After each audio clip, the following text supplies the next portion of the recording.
Live from downtown Detroit, Local 4 News at 5 starts now. Caught and in court, the man accused of beating Tyler Wingate to death goes before a judge tonight. We're learning that he's confessed to the murder. All right, Sean, we're going to begin, though, with breaking news that is happening right now in Warren. Yeah, let's get out to Tim Pamplin at the scene of a fatal fire right in the area of 13 Mile and Mound. Tim.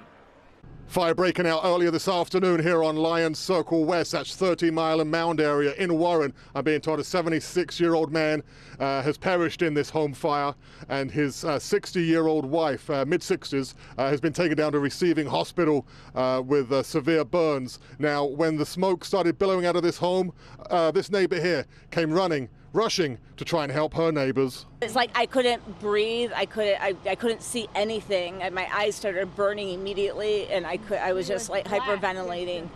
It was really thick smoke. Now back out here, I spoke to the fire captain. He says this fire does not look suspicious, although they will be conducting a full investigation.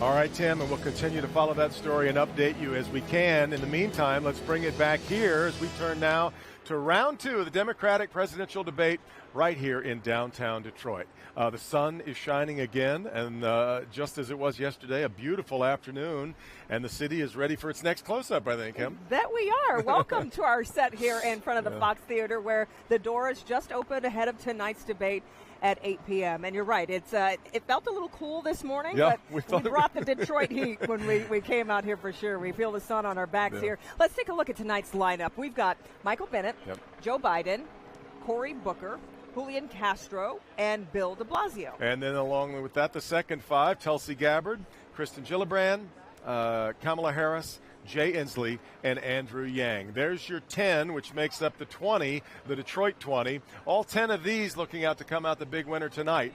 We don't know where that's going to go, but I do think that after these 2 days, we have seen there is one clear winner. That's right.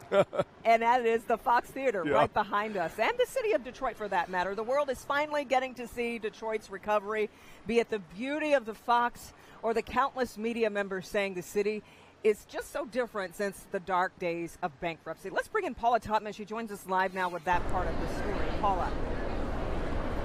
Hi, guys. I'm so glad you said both, not just the Fox, but the entire city, because we've worked so hard to stop being everybody's punching bag. Let me just do a quick scene setter right here. So I don't want to call this a sealed area, but it is restricted for about 4 blocks. We've got candidates starting to come in, lots of security. There are some folks who actually came from New York to protest over here. Norman, I'm just going to point you over here. And then, of course, over here we have the audience of the debate. They're getting ready to go in. They have to have a special pass in order to go in to the beautiful Fox. And why do I say the beautiful Fox? Because it is indeed the star of the show.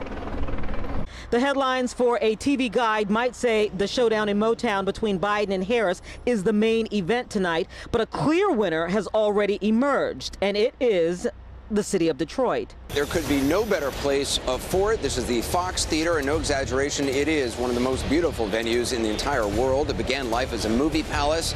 Tonight, a different kind of drama with obviously high stakes for all 10 players. And the excitement is palpable and real. To see Detroit doing so well, the city looks beautiful, it's clean, people are here.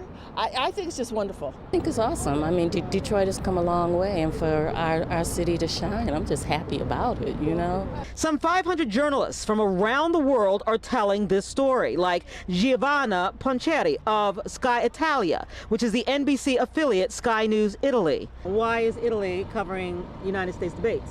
Why someone is not covering United States Democratic debates. I think that is going to be a very important election in 2020, and around the world, everyone is wondering who is going to actually challenge Trump. So I think it's ready, even if it's early, but it's important to follow the debate and to see how the Democratic Party will handle all of these. She has a point of reference. As a broadcast journalist, she has traveled back and forth from Italy to Detroit to cover Chrysler and the Big Three.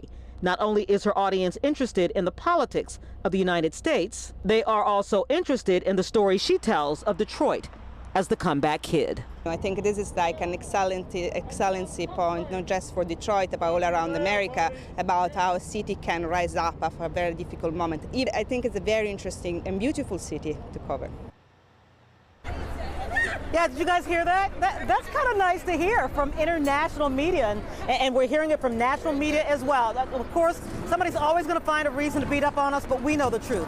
And the good news is the international audience knows the truth as well, guys. When somebody from Rome tells you you've got a beautiful city, I take that as a pretty good compliment. Right? That's really nice to hear, Mara. Good point. Mara McDonald. Absolutely. Molto bene, grazie. Mara McDonald covering the debate tonight and with us now. And wonder what you're looking for tonight. Do we expect to see kind of the same thing tonight with different faces, or do you expect a different night? I think what we call tonight is really what everybody's calling it tonight, the Joe Biden debate. He did not do well in the first round. It hurt him, and it gave Senator Harris a bump. So he's got something to prove tonight. He's got to come out here, show that he's prepared, shows that he's with it, and show that he's got something to offer. If he doesn't, it's going to be a rocky road for him ahead. So let's see. And we've got a bunch of other candidates who are not polling particularly well, and they got to do something if they want to make it to September. I think they were cordial last night. Do you think they'll be just as cordial tonight? Do you think it'll be a little more fireworks? I think we may have more fireworks tonight. That would be what I would think, but I have been wrong before. So the other thing that we saw last night was watching the fight for the soul of the party. How far left do they feel like they can afford to go with an election looming? We'll be watching that again as well. Exactly. The progressives versus the more standard line Democrats. Yeah. All right.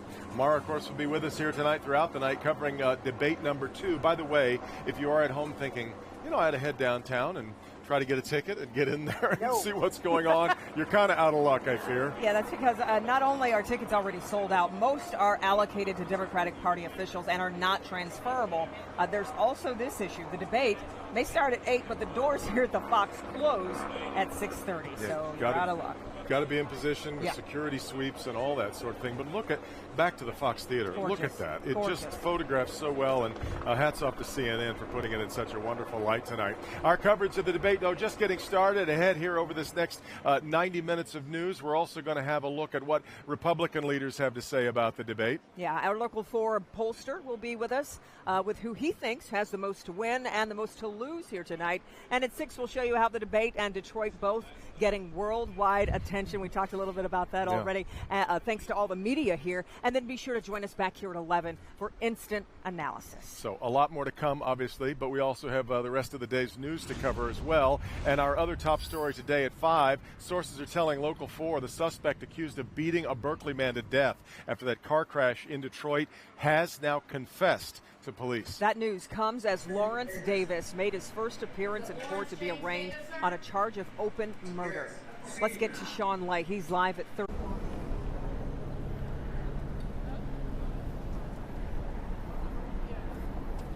Kimberly, look, inside court here at 36th District, you could feel the pain. You could feel it in the courtroom washing over Tyler Wingate's family when they laid eyes on Davis for the first time, when they heard the prosecutor detailing what Davis is accused of doing. Also tonight, sources telling us that Davis was surprised when police burst in yesterday and found him. They say he confessed on the spot.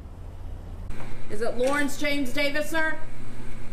Yes. Lawrence Davis off the streets and in court, caught and charged with the horrific beating death of 24-year-old Tyler Wingate after a fender bender. Prosecutors say beating Wingate to the ground, going through his pockets. Wingate's family in court listening. It was as if they could feel every devastating blow. You're able to see, Judge, that the victim is defenseless, woozy, unarmed, acting very calmly, and at that point in time, the defendant continues to brutally assault the victim in this case. Wingate died after police say Davis gave Wingate a final kick to his head. Davis on the run for 8 days. Inside this investigation, sources tell me Davis made a deal over the weekend to turn himself in but didn't show. Sources say Davis made a key mistake that led police right to him yesterday. Police do not want to reveal what his mistake was. Once caught, sources tell me Davis confessed and is showing remorse. We're sorry for the family loss. Outside of court this afternoon, I caught up with Davis's aunt. We're sorry for their loss. He didn't mean to do that. Mistakes happen. Police say this was no mistake, and an innocent man who was committed to Detroit was ripped from his family forever. Davis being held right now without bond. I'm told he told police that he was furious about the accident, and that's why he is now accused of beating Tyler Wingate to death. Wingate was working at a home nearby. It was early in the morning or late at night, depending on your perspective. He was on his way, we're told by sources, to a Coney Island to pick up some food. We're live tonight. Sean Lay, Local 4. Yeah. Okay, Sean. Well, now we want to get to some major news involving the Tigers. The debate clock has not been the only one ticking here in Detroit the last couple of days. So let's go to Bernie now, who's in the studio. Two big names are gone, and it happens right at the trade deadline, Bernie. Yeah, 4 o'clock was the trade deadline. Tigers had 3 players teams, wanted 2 of them gone. Shane Green and Nick Castellanos done as Detroit Tigers. We've got highlights of Green dealt to the Atlanta Braves for 2 prospects, one an infielder, one a pitcher. He says goodbye to his teammates. This is before the game in Anaheim where the Tigers are playing at this moment. Remember, Braves first in the National League East. And a short time later, Nick Castellanos said his goodbyes. He's traded to the Chicago Cubs for a pitcher who was Chicago's first pick in the 2017 draft. His name is Alex Lang, and also another pitching prospect. Matt Boyd is still here. We'll give you much more coming up in sports. Kids, back to you out on Woodward. Yeah, I'm missing a couple of really good players, but when you're where the Tigers are, you got to turn it into something else. All right, Bernie, we'll talk to you in a few minutes. Much more to come, in fact, here from the Fox Theater. New tonight, how a Brighton woman was scammed out of $23,000 thanks to one phone call. We'll have that coming up. And here's Ben. Kim, Mother Nature on her best behavior in the last couple of days, and it looks like that stretch is going to continue. Find out how long we're going to stay dry. Coming up. A homeowner has a lot of cleaning up to do after a driver slammed into his house this morning. I mean, it's definitely a shock. We'll tell you what we're learning about this crash from police.